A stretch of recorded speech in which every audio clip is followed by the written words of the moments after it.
The Annals of Richfield by Dr. Henry A. Wood. Points of interest near Richfield Springs. The Canandaigua Belt. The Canandaigua Belt, or Drive, is the most justly celebrated of the many pleasant turns in this region, and compares favorably with any drive in the state. Its length is 12 miles and 130 rods. Over this distance, many exciting bicycle and road races of 25 or 50 miles have been run. Along its course around the lake, at the foot of the high hills, or through well-tilted savannas, a most perfect view of Canandaigua, squaw of the sun, is to be had. The road winds in and out through dense pine forest and groves of deciduous trees, and across sunny, breeze-swept meads. Now down to the water's edge, where the silver waves our singing sands unite in tinkling song, and then up some lofty mound, affording a full view of the lake from the head to the foot, and its embossing hills on every side. Here in summer, the wealth, beauty, and fashion of the nation daily throng to witness and enjoy the sparkling beauties of the lake, and the glorious splendors of the landscapes, grandly displayed in miles of charm.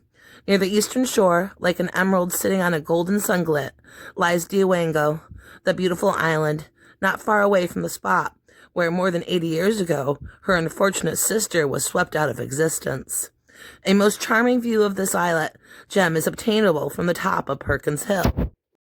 Nine Hill, on the west side of Canandaigua Lake, flanking the road, rises grandly from the murmuring waves of the pebbly beach to its oak-covered pinnacle, the massive bulk of Nine Hill.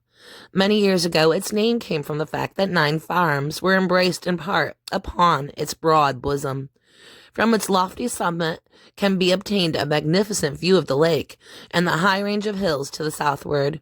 From its base flows a spring of ice-cold water of crystalline clearness that purls constantly into one of T.R. Proctor's memorial drinking fountains, that proclaims to passers in adamant letters that the merciful man is merciful to his beast. Prey Hill.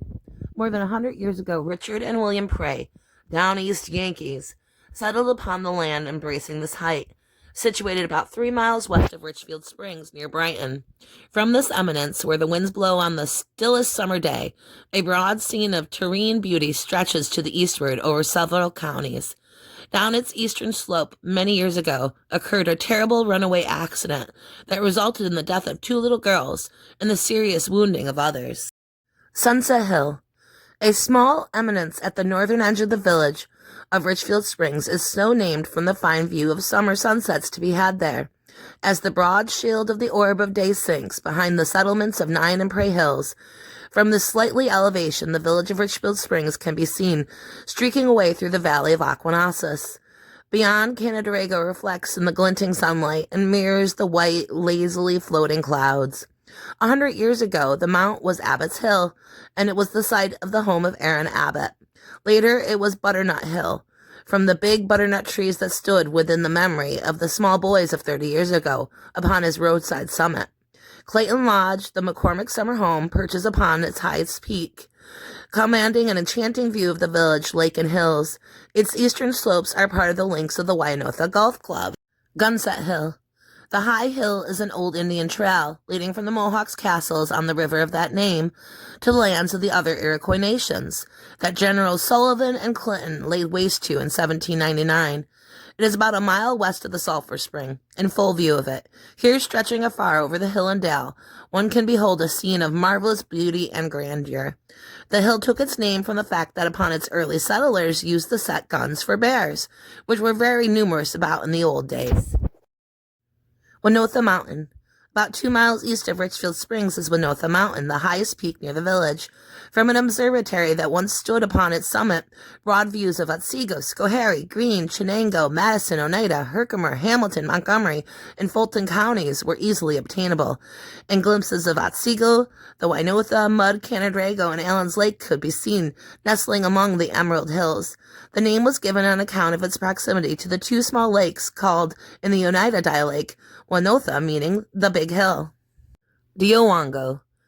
This beautiful little island in Canandaigua Lake contains about 9 acres of high, dry ground, covered with a heavy growth of native trees and shrubs, It is a favorite point for excursions and picnic parties. Daniel Warmer purchased it from the state in 1850, and since 1868 it has been the property of Edmund A. Ward of Richfield Springs. Diowango, in the tongue of the Oneidas, signifies place of hearing, a phrase applied because of the notable echo was there before the forest was destroyed. Panther Mountain. This eminence is situated on the southeastern shore of Canandaigua Lake, near Schuyler Lake Village, and was said to be the favorite hunting ground for the panther, an Indian that formerly lived in this region. It stands within the limit of the 12,000. Here at an early day, bears, deer, panthers, and other animals were numerous. Mohegan Hill. This is a high hill, nearly south of the Wanotha, that rises boldly from the western shores of Allen's Lake. Its top affords a notable prospect. The name is an arbitrary one. And that's it for the Annals of Richfield. Thank you.